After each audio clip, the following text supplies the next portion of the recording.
మీ జీవితంలో ఎప్పుడైనా ఈ మాట విన్నారా?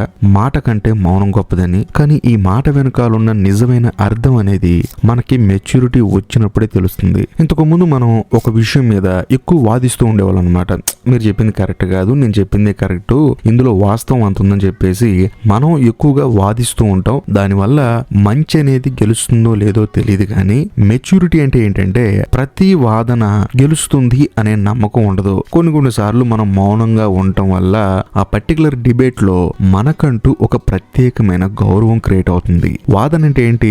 వాదించుకుంటూ ఉంటాం. సో వాదన వల్ల గెలుపు వస్తుందా అంటే 99% రాదు. ప్రతి కాయిన్ కి 2 సైడ్లు ఉన్నట్టు ప్రతి సిచ్యువేషన్ కి 2 సైడ్లు ఉంటాయి. సో అలాంటి సందర్భంలో మౌనంగా ఉండటాన్ని మెచ్యూరిటీ అంటారు. మాటల కంటే ప్రవర్తనే మీ గురించి ఎక్కువగా మాట్లాడుతుంది. ఆ అబ్బాయి చూడు ఎంత సైలెంట్ గా ఉంటాడో, ఆ అబ్బాయి చూడండి ఎంత మౌనంగా ఉంటాడని చెప్పేసి మనల్ని ఒక డిఫరెంట్ యాంగిల్ లో చూస్తూ ఉంటారు. అలా చూడటం వల్ల ఎప్పుడన్నా మనం వాదించడం మొదలు పెడితే మన వాదనని వాళ్ళు వింటారు.